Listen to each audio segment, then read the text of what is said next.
I'm travelling through Russia to learn about the most powerful European royal family since medieval times. The Romanovs.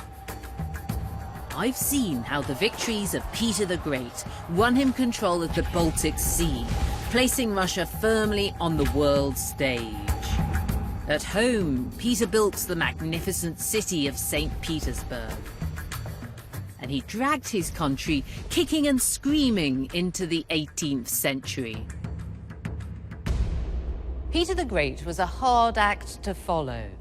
But in the century following his death, two of his successors would bring Russia glory that Peter could only have dreamt of. The era was dominated by Catherine the Great, possibly the most powerful woman in history. She was super bright and super ambitious, and Russia would enjoy a golden age during her reign. Famed for her collections, both of art and of lovers. Catherine's military success transformed Russia into a major European power. Not bad for a ruler without a single drop of Russian blood. Catherine's grandson, Alexander I, was forced to defend her legacy when Europe collapsed into turmoil. But Alexander would save the continent from the mightiest military leader of the age, Napoleon. And he'd even lead Russian forces onto the streets of Paris. But these extraordinary achievements took place against a turbulent backdrop. There were rebellions and murders and military disasters. This is the story of the second great age of the Romanovs, an age of extremes.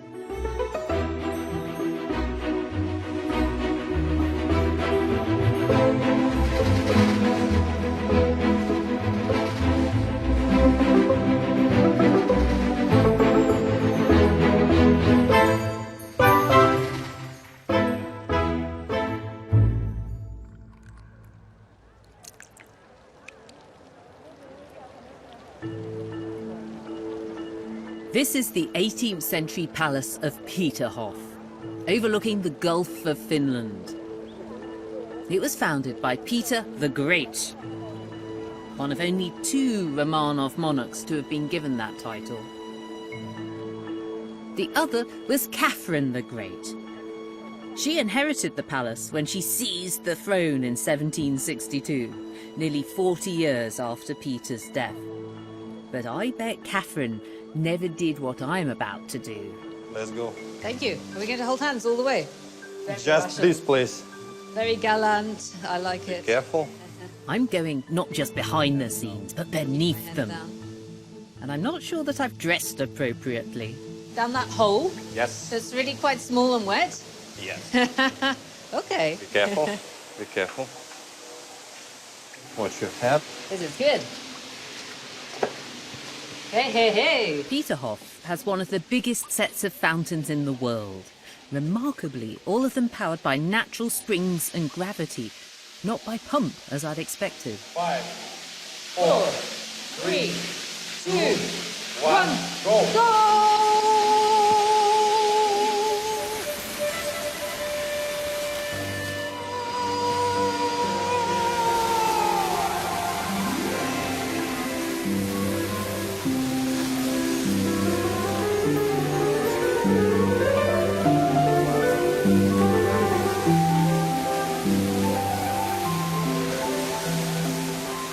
There are 100 fountains here, just in the Cascade area. And I think my favourite is this golden frog. Catherine first saw Peterhof and its fountains in 1744. At the time, Peter the Great's daughter Elizabeth was on the throne. Russia was enjoying an economic boom, partly due to the lucrative Baltic trade routes that Peter had opened up.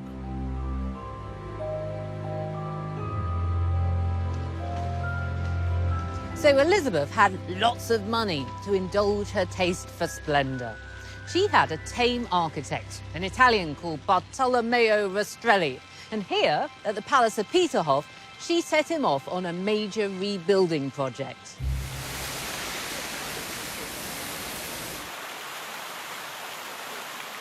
The Romanovs wanted palaces that rivaled the finest French royal buildings, like Versailles.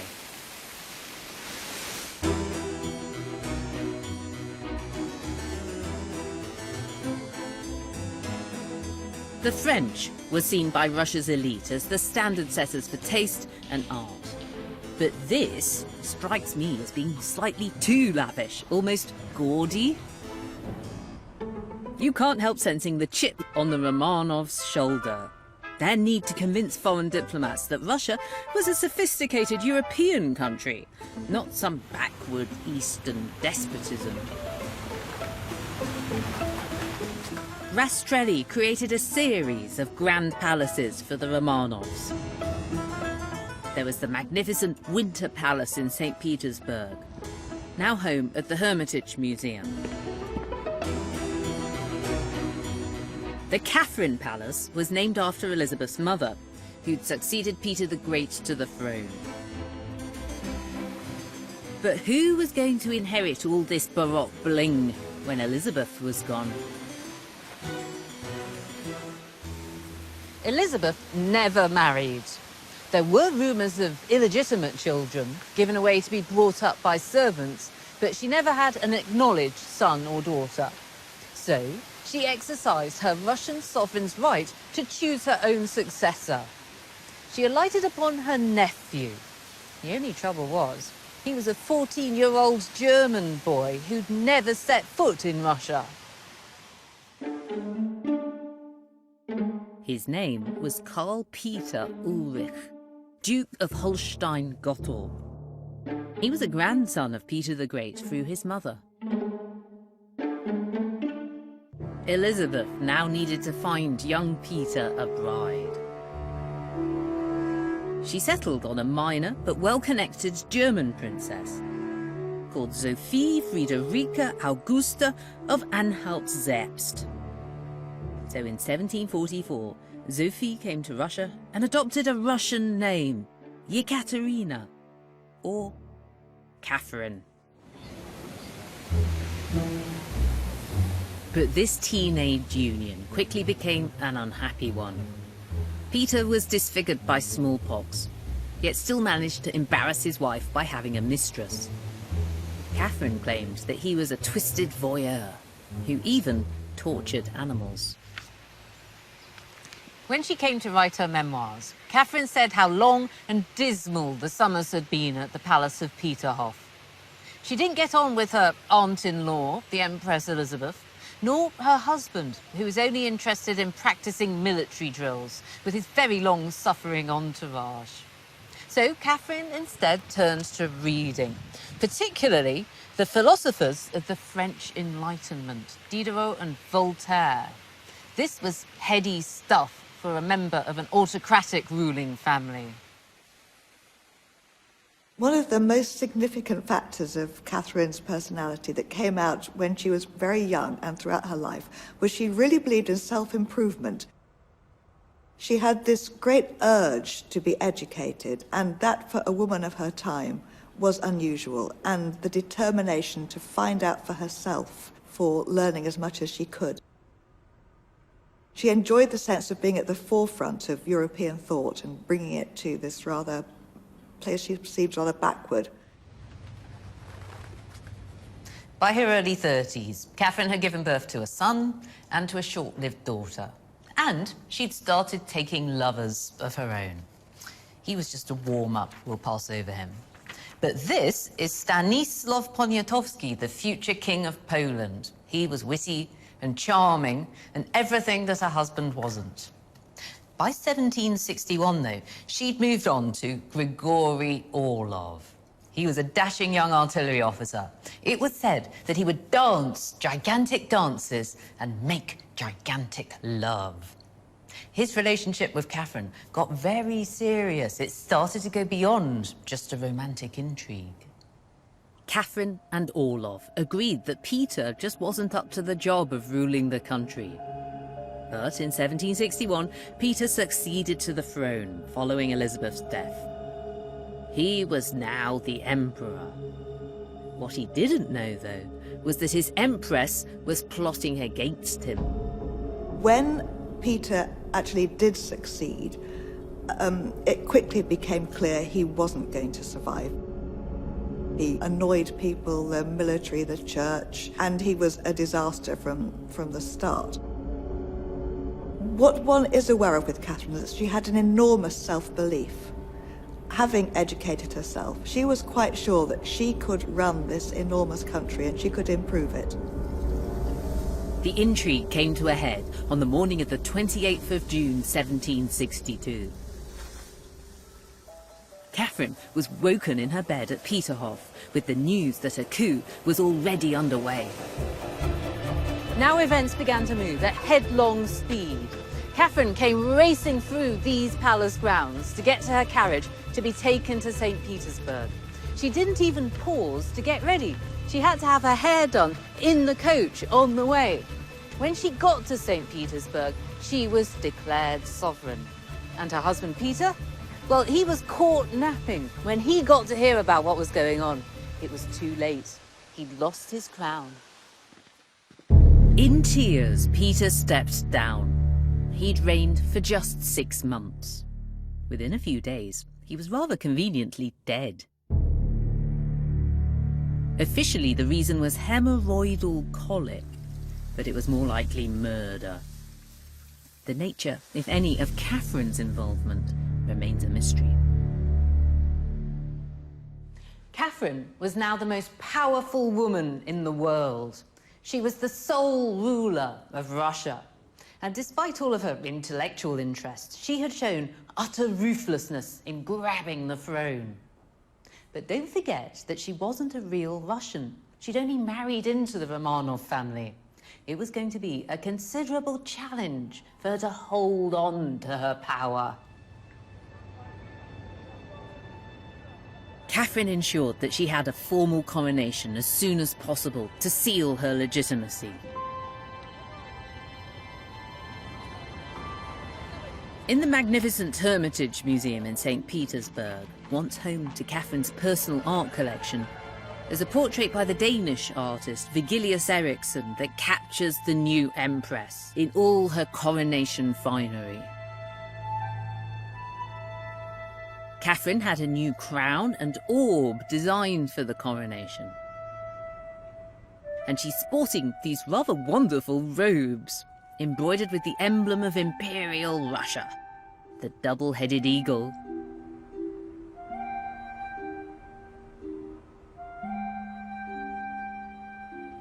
What do you think can have been going through her mind at her coronation?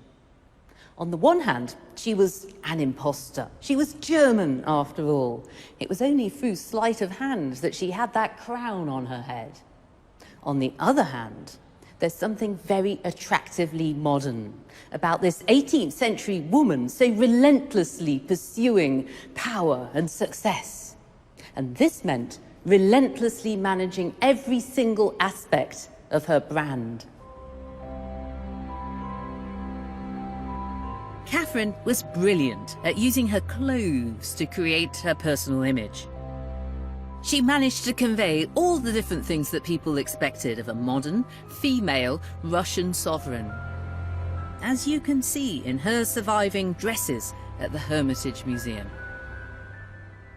Nina, when did Catherine the Great wear this dress? Catherine the Great wore it during the festivals of the Guard regiments because she was a chief of Guards regiment. It is uniform because of color, because of numbers of buttons. Ah, the officers had the same number of the same numbers. buttons. Yes. The shape of collar is also it has the collar of a man's uniform. Yes, like in men's uniform. And in the back you can see very interesting details. Ah, so this shape. The shape of the bag. That's like a man's coat. Yes, and two details decorated with the braids. Yes. Also like a man's uniform. It's also the dress of a woman who looks to Europe, isn't it? Yes, of course. The French influence is in the shape of the sleeves, Yes. you can see, and of course panier. Oh, the panniers, Yeah. the shape like that. Yeah, Yes, yeah, yes, yeah. yes, I see that. And is the silk French? No, the silk is Russian. Catherine the Great ordered to use only Russian silk in the costumes of Russian imperial court. So, Nina, this is a fantastic dress. It's the dress of an empress, also of a male army officer, also of somebody who's very elegant, who loves Europe, but also the dress of a true Russian. Yes. All in one. Only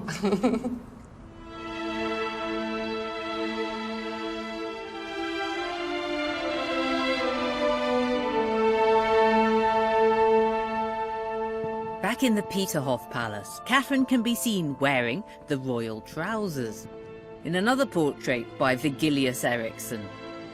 But although Catherine's military uniforms were purely ceremonial, she knew that her reputation, both in Russia and abroad, would be earned by military success. Her first great test came just 6 years into her reign.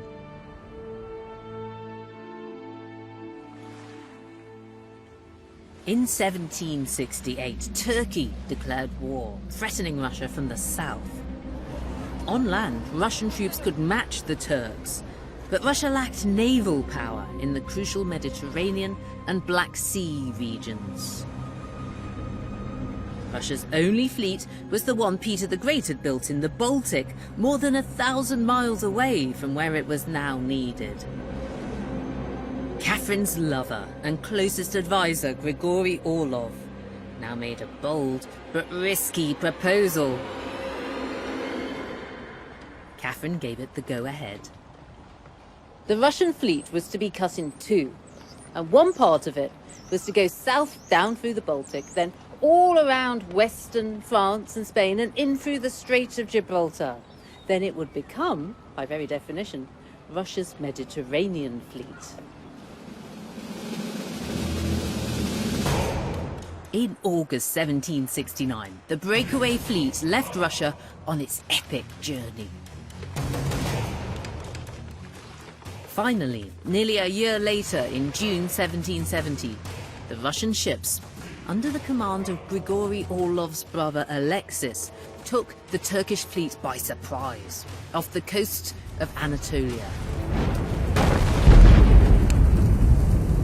The Battle of Chesma Bay became one of the most famous military engagements in Russian history. The Russians wiped out the Turkish fleet. 9,000 Turkish sailors were killed, but the Russians lost only 30.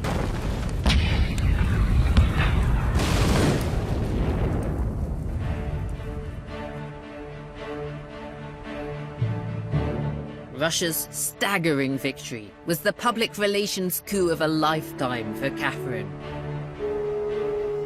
Now, in paintings like this one by Heinrich Buchholz, she could present herself as the true heir to the man who had built Imperial Russia. This picture celebrates a triumph by her fleet over the Turks. Here are the boats in the boatyards, and here are some very unhappy Turks being marched through St. Petersburg. And over here in the corner is Peter the Great himself, being asked to admire this image of Catherine being carried through the skies by fame. And he certainly is admiring her. Look what he's doing with his hands. He's saying, "Wow, Catherine, haven't you done well?" And while Catherine never led armies into battle, she found other ways to lead from the front. Because the Russian people faced an even deadlier threat than Turkey. This enemy was ravaging Europe, and it spared neither peasant nor monarch. It was smallpox. Catherine was rightly terrified that she or her son Paul might catch the disease. But word reached her that an English physician, Thomas Dimsdale, was achieving unprecedented success with a controversial method of smallpox inoculation. The method is called variolation, and it involves scratching the skin, opening up the skin, and inserting some part of the disease. So effectively you are infecting the patient with smallpox. And that, of course, makes it very risky. It's one of the reasons why it divided the enlightened world. Many mathematicians, for example, objected to it on the grounds of probability theory. They thought that sooner or later, people are going to die from this operation. Catherine decided that the risk was worth taking. Dimsdale was invited to St. Petersburg. There he found a suitable sample of smallpox with which to inoculate the Empress. But it was all very hush-hush. Late one night, Dimsdale was brought into the palace through a secret door, and in Catherine's rooms, he inoculated her. Now, a lot of her contemporaries would have thought that she was mad to do this. She could have been infected, she could have died. But she'd looked at the scientific evidence, and she was happy to run the risk. She even had Orlov and her son Paul inoculated too. And when it became clear that everything had gone well, the news was proclaimed. Other people started doing it. Inoculation caught on, and countless lives were saved.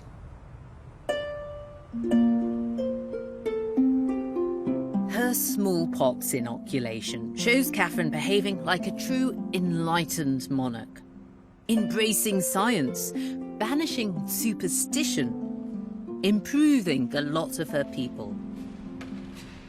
And this room in the Russian Museum in St. Petersburg is almost a shrine to Catherine, the great progressive. These well-turned-out young ladies on the walls were pupils at the rather wonderfully named Smolny Institute for Noble Maidens, which Catherine founded in 1764. Its stated purpose was to raise educated women, good mothers, and useful members of family and society.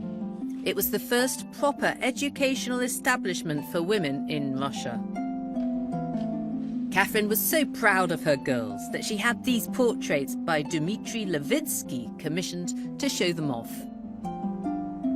This statue presents Catherine in the guise of Minerva, the Roman goddess of wisdom and icon of the Enlightenment. A horn of plenty overflows.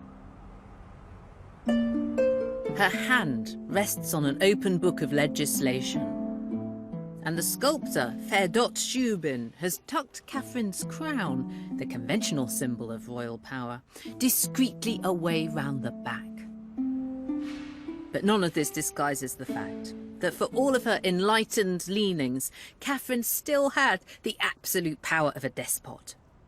And she was in no hurry to give it up. I don't think Catherine would have seen a contradiction between Enlightenment values and her powers. For a start, she would dispute that she was a despot. She considered that her absolute power was tempered by laws within Russia, by institutions within Russia, which prevented Russia from succumbing to arbitrary rule. And as an absolute ruler, I think she thought that she was in the best position to implement laws which would be in the spirit of the Enlightenment.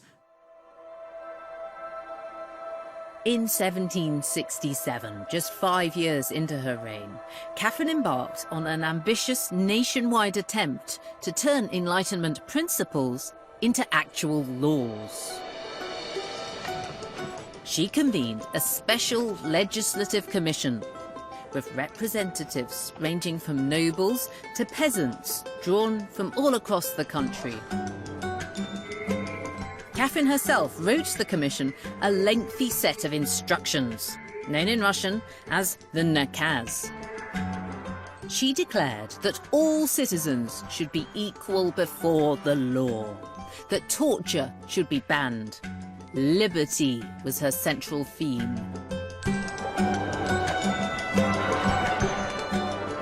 For a while, Catherine looked more forward-thinking than any of her European counterparts. and she made sure that they knew it. The nakaz was translated into French and German. But actually, Catherine had already watered down her original plans for the nakaz. In particular, the reform of serfdom. In her first draft of the nakaz, her great instruction to the Legislative Commission in 1767, there was a chapter which implied that serfs ought to be freed, or at least some of them should be freed gradually. And this, when it was read by her advisers, was just thought far too revolutionary. And Catherine was, I think, genuinely surprised that even some of her closest friends, some of the most enlightened people in the empire, were so reluctant to do anything about serfdom. It took her aback. But it made her realize the extent to which serfdom just underpins everything in the Russian Empire. Catherine's failure to address the continuing existence of serfdom meant that millions of people remained little better than the slaves of landowners. Their plight now helped fuel the greatest domestic threat to Catherine's reign. In 1773, a Cossack called Yemelyan Pugachev sparked a provincial revolt. It spread quickly. Pugachev's idea was to pretend to be the deposed Tsar Peter III, Catherine's late husband. His line was that he'd just been away. He'd been in Egypt, but now he was back. He very quickly gathered around him a massive movement of Russia's disenfranchised. Pugachev said that as the true Tsar, he would grant the serfs all kinds of new rights, and that they should rise up against their evil landlords. They did this, and in the resulting bloodbath, more than 1,500 nobles were killed. Half of them women and children. Panic now gripped St. Petersburg. Catherine was forced to find a military solution to a civilian problem. Soldiers and top commanders were switched from fighting Turks to fighting their fellow Russians in rebellious areas. It was nearly 2 years before the revolt was finally quashed. Pugachev was taken to Moscow in a cage. Then he was hanged and his body quartered, which in Russia means that the limbs were lopped off. The immediate threat was over. But how was Catherine going to respond to this rebellion? With reform or with repression? The Pugachev revolt was a great shock to Catherine, and particularly the sense that this could happen in this country, that so much of it was out of her control. And her response was to try to spread her control, and so she brought in various local government reforms and wanted, again, it's this great desire to educate.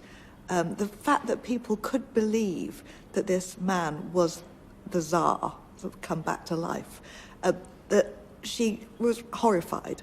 And so her urge was to spread her control, to improve education, to make sure that local government was properly reformed.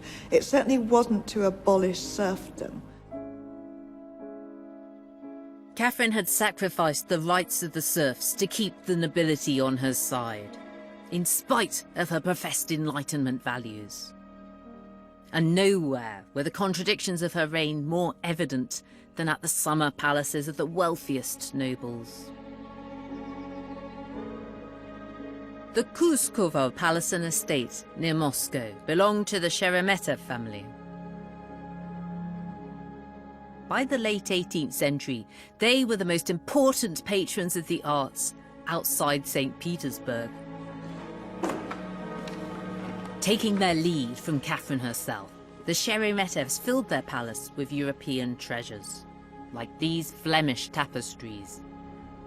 But it was the concerts and operas staged here that made Kuskova famous, bringing the arts to a wider audience than just the elite.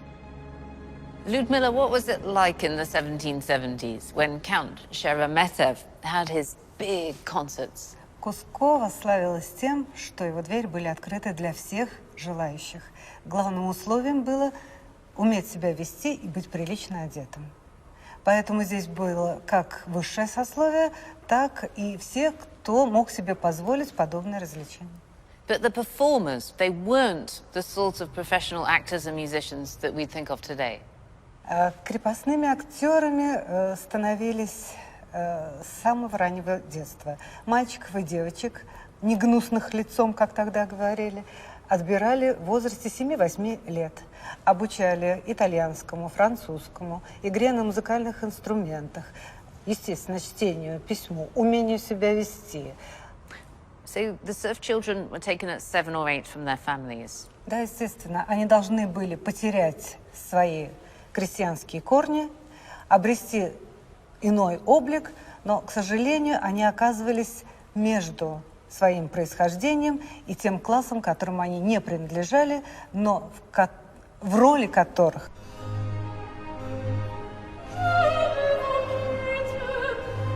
The Sheremetev star performer was Praskovya Kovalyova.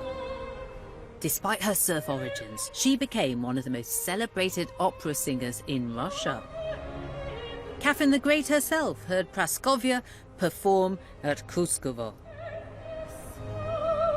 Praskovya also won the heart of Count Sheremetev's son, Nikolai. After a long affair, they secretly married. These mounds are all that remain of the open-air theatre where Praskovya and her fellow serfs performed.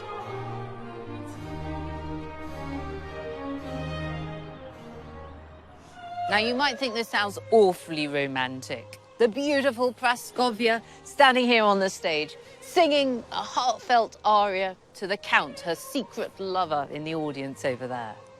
But it isn't romantic, it's creepy when you consider where the balance of power between them lay.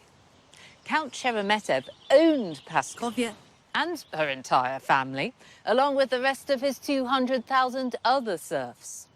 In a world where serfdom existed, there were so many opportunities for exploitation, particularly sexual exploitation of the female serfs. It hardly bears thinking about.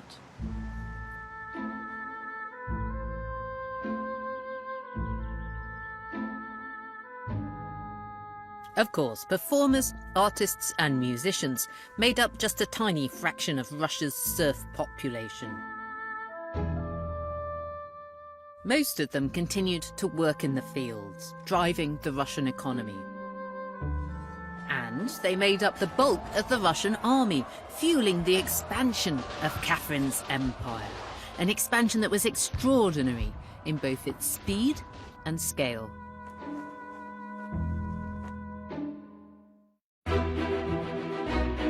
Catherine annexed large stretches of Belarus and Lithuania. Poland became a Russian dependency. And crucially, she seized the Crimea. Just as Peter the Great founded St. Petersburg to secure access to the Baltic, Catherine now founded the major ports of Sevastopol and Odessa to guarantee Russia access to the Black Sea. Countless Russian and foreign lives were lost in the process. But Catherine doesn't seem to have been much troubled by this. But the other great powers of Europe were troubled. They knew that Russia had now become a key player in world affairs. Catherine had to be courted. She had to be feared. Here's a British satirical print from 1791 called An Imperial Stride. And it shows Catherine the Great of Russia striding from Russia right over to Constantinople. Look, she's got her toe on the tip of the crescent moon. Meanwhile, all the European great powers are understandably worried about Russia's expansion. But they're also taking the opportunity to look up Catherine's skirt. Here's King George III of Great Britain, for example, and he's saying, what a prodigious expansion. Never saw anything like it, says Louis XVI of France. While the Sultan of Turkey declares the whole Turkish army wouldn't satisfy her. I think it's inevitable that Catherine, as a powerful woman, was targeted with sexual slanders. And it is true that she had quite a lot of lovers. Although he shouldn't be here, there isn't any truth to the rumours of her and the horse, though they are quite persistent. But she had no time for horses. She was just too busy with all these men. In 1774, she began an affair with a guards officer, Grigory Prichomkin. Catherine called him my Colossus, my golden cockerel, my tiger. He rose to be the commander-in-chief of the Russian army and effectively her co-ruler. Pochomkin was the love of Catherine's life. It's even possible that they had a secret marriage. And his influence endured even as she took other lovers. As she got older, they tended to be guards officers, much younger than she was. When she was 60, she took a last lover, Platon Zubov. He was 21. Go, Catherine. It's amazing that she still began each relationship with massive hope that this was the one. And there was that romantic, not necessarily sexual sense as she got older, but very romantic. This person I can love, he's going to love me. There's also increasingly the sense that they're largely for companionship. She used to love walking through her art collection, going through her collection of cameos, poring over them, cataloguing them together. And so you get a sense of platonic enjoyment, that brief time in her day when she could relax and feel that she could be herself, but constantly that need to be loved.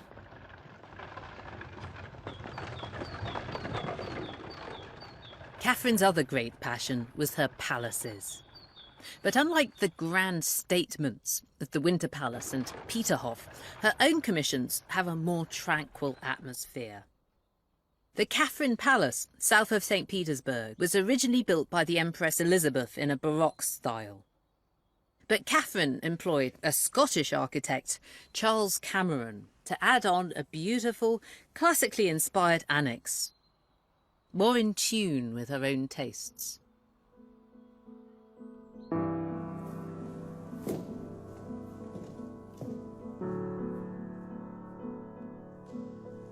Although the rooms are inspired by classical architecture, they're constructed with a whole rainbow of Russian materials, like the marble,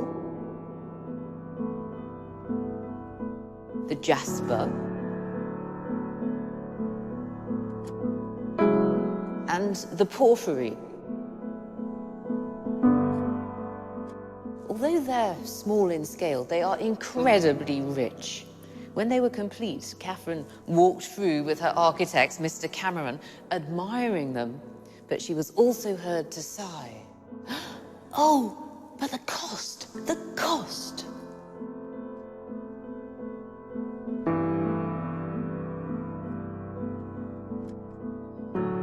The gallery also offered Catherine the perfect vantage point to look out over her English-style landscape gardens, a fashion that swept Europe in the late 18th century. English garden design had become another of her passions. She tried to seduce the British royal gardener, Mr. Capability Brown, to come over to Russia to work for her. She even shelled out a small fortune for a set of drawings of the gardens at Hampton Court Palace, under what was actually the mistaken impression that Capability Brown had designed them himself. But this was one of her rare failures. Capability Brown said "Niet" to Catherine the Great. He wasn't going to come to Russia. Catherine gave her young lover Platon Zubov apartments adjacent to her own. Her grandsons came here to play. Their father, the Grand Duke Paul, was a less frequent visitor. Like Peter the Great, Catherine had a troubled relationship with her own son. Paul's obsession with military ritual and his lack of interest in culture and ideas meant that he took after his father, whom Catherine had, of course, usurped. She found her eldest grandson, Alexander, much more of a kindred spirit. The classical annex and its gardens offered a consoling ideal of order and rationality.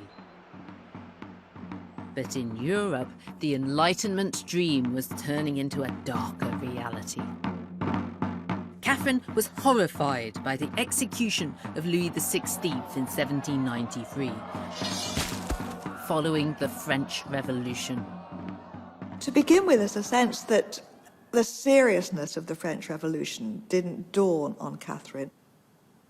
It seems she had never imagined that this could be the outcome of what she'd read in her youth. In a way, it was that split in her between what she liked intellectually and what she saw as possible for a ruler, and the idea that Voltaire and his free thinking had led to this, to the collapse of a monarchy, was utterly horrifying. Even in her old age, Catherine worked indefatigably. She rose at 7 in the morning, she drank strong coffee, and then she wrote in her office till 9. She spent the morning listening to reports, the afternoon reading and going through her correspondence. For all her palace building and patronage of the arts, for all the diplomatic and military successes of her reign, it was in her commitment to the quiet, steady, backroom work of government that Catherine was perhaps at her greatest. A portrait of the Empress with one of her beloved greyhounds, painted towards the end of her life, shows them out for a stroll.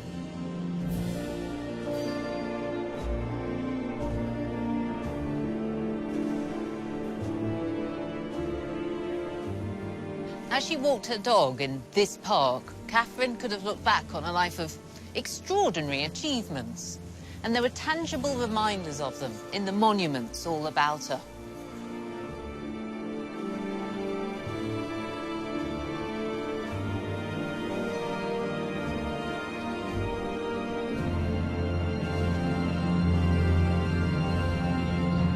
But poignantly, she had little faith in the future. Particularly under her son and successor, Paul. My labour and care and warm concern for the good of the empire will be in vain, she once wrote, because my son hasn't inherited my frame of mind. On the 5th of November 1796, Catherine suffered a stroke. Hours later, she died. She was 67. That very morning, she'd risen early as usual and gone through her papers, working for the Russian Empire to the very end. But now the throne went to her embittered son, Paul. The day he was crowned, he changed the law so that no woman would ever sit on the Russian throne again. Catherine's suspicion of Paul and preference for his son Alexander looked to be well-founded. Catherine could have disinherited Paul, but there were two problems with that. One is that any suggestion of doing that could have given rise to some sort of conspiracy or even a coup against herself. She, of course, had come to the throne by virtue of a coup. She was very sensitive to the fact that monarchs could be replaced by this method. That was one danger, I think, that she faced. The other one was that if you're going to have a conspiracy, you've got to have a conspirator. And Alexander didn't show any willingness whatsoever, as far as one can tell, to take on that mantle and to take his father's place as Catherine's heir. As well as undermining his mother's legacy, Paul soon alienated the court by his fixation with religious and military ritual. Concerns also grew among the powerful Guards regiments about Paul's erratic foreign policy. While Catherine had commanded widespread affection, Emperor Paul knew full well that he was loathed, just as his father Peter III had been. And he knew how that had turned out.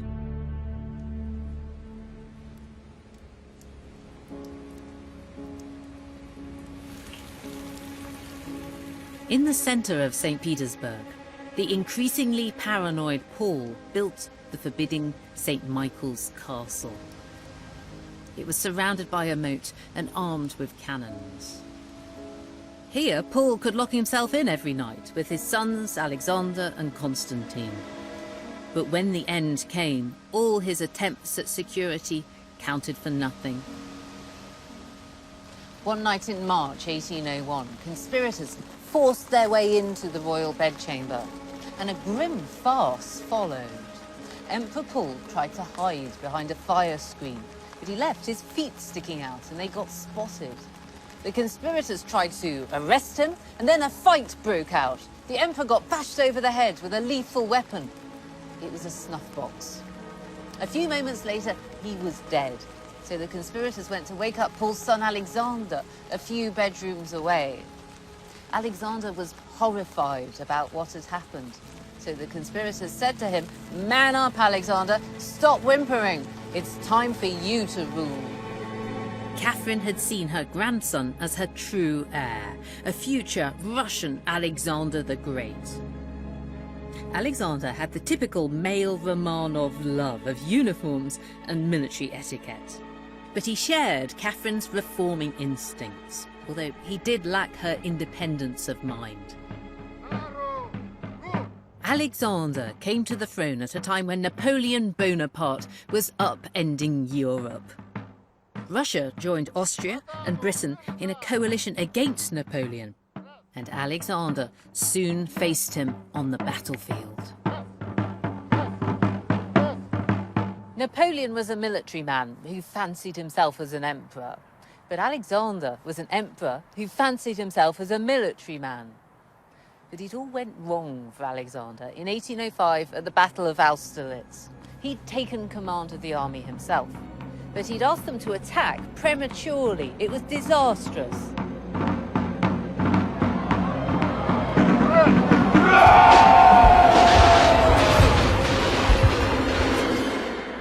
Many of the Russians and their allies, the Austrians, were killed.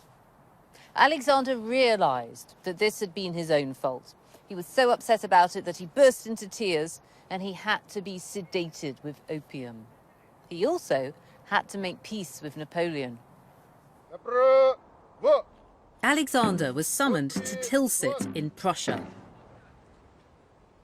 Napoleon had two major demands. Russia was to join the economic blockade of Britain, the so-called continental system, and France was to get control of Russia's neighbour Poland. The two emperors signed their peace treaty on a barge in the middle of a river, a wobbly setting for a wobbly deal. On the surface, the Treaty of Tilsit was the meeting of two equals. The reality was, though, that these were not equals. Napoleon was the boss. Why did Tilsit break down? Well, it broke down because that sort of imbalance always has to be an unstable treaty. In economic terms, it proved almost impossible for Russia to continue to be a member of the continental system. But much more important than that, it was quite intolerable for Alexander and for Russia for Napoleon to control Poland. That was never going to be acceptable. Behind Napoleon's back, Alexander resumed trade with France's great enemy, Britain. By 1812, Napoleon had had enough. He decided that he could bend Alexander to his will by invading Russia. Or so he thought.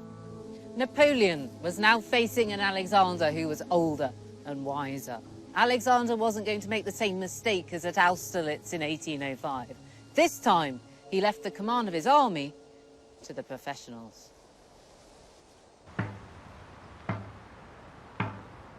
Rather than meet Napoleon's mighty army head-on, the Russian commanders drew the French deeper and deeper inside the country, stretching their supply lines. Meanwhile, from the safety of St. Petersburg, Alexander tried to govern his empire and rally his people. On September the 7th, 1812, the Russians, under General Kutuzov, finally confronted Napoleon at Borodino, near Moscow.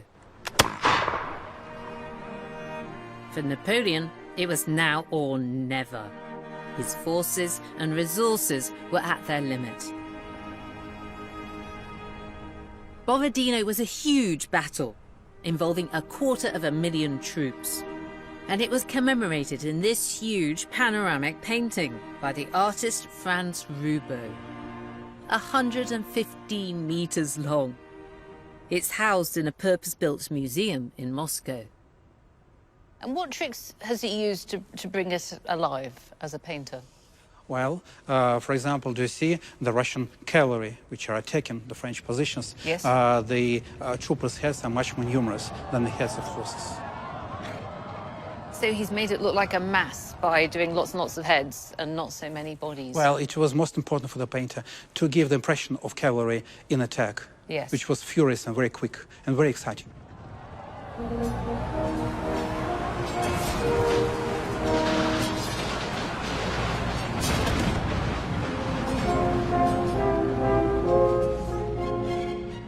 So are we right at the front line here? These are the Russians coming up to meet the French.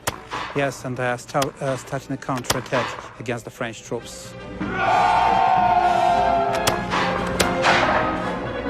Also, a column of French infantry is attacking the Russian position. Also, French cannons are firing into the Russian position.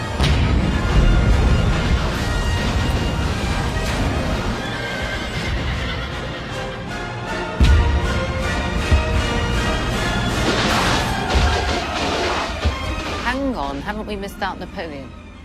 Well, Napoleon... Where is he? Well, you've missed Napoleon already. Is that Napoleon on the Yeah, this is Napoleon, and these are some of his bodyguards. Now, this is said to have been the most deadly single day of fighting in history, isn't it? It probably was. In what league of casualties are we talking about? Both sides lost about 20,000 troops. Many more were wounded and many more died after the battle. Did anybody on the day actually know who'd won? Well, Napoleon claimed that he won the battle, and Kutuzov also said that he defeated Napoleon himself. Leo Tolstoy said that the Russian side scored a moral victory, because the Russian army, many soldiers on which were inexperienced, fought on equal terms with a very strong army, which was made up of the best European troops. Before the battle, Russian troops were preparing for death. They didn't want to give up Moscow. So it was a victory for the French, really? Not exactly.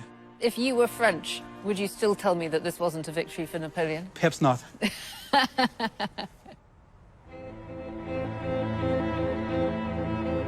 What mattered was that Napoleon had failed to destroy the Russian forces at Borodino. He realized that this was an unwinnable campaign.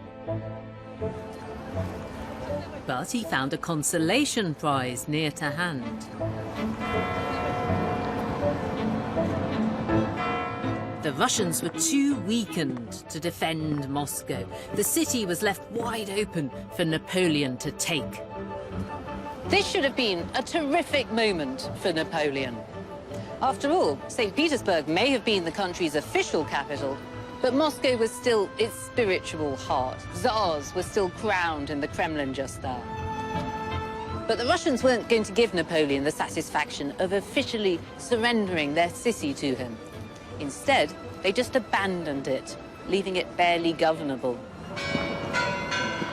Looting quickly broke out, and far more deadly, fire. Whether they were caused by accident or arson, the flames devastated a city still largely built of wood. More than 3/4 of Moscow was destroyed. For Alexander, the struggle against Napoleon now took on divine proportions. He declared that the salvation of his own soul rested on whether he could save Europe from ruin.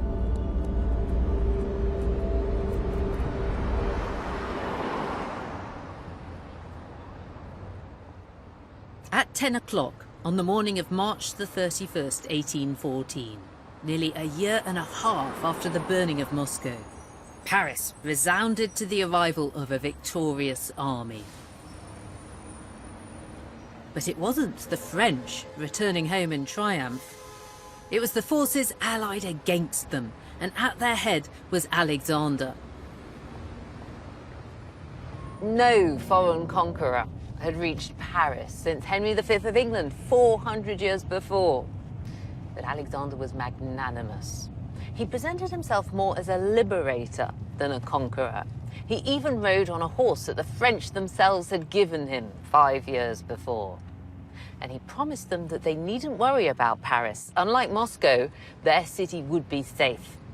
And on the very same day, he made a public declaration that the Allies would recognize and guarantee a new French constitution. And while Parisians witnessed the exotic sight of Cossacks setting up camp on the Champs-Élysées, Alexander's great adversary Napoleon was packed off into exile. So how had it all gone so wrong so quickly for Napoleon and so right for Alexander? Well, after the destruction of Moscow, Napoleon had ordered his grand army to withdraw from Russia. But on the way back, they got caught in a ferocious winter that devastated their ranks. Then, for more than a year, Russia and its allies had pursued Napoleon's weakened forces across Europe. Now Paris was theirs. How Alexander must have savoured this moment. It was as glorious a moment as any Romanov had achieved in the history of the dynasty. Earlier Russian monarchs, like his grandmother, Catherine the Great, had aspired to French sophistication. But now Alexander had the chance to show the French how things were done properly, how a truly civilized nation behaved in victory.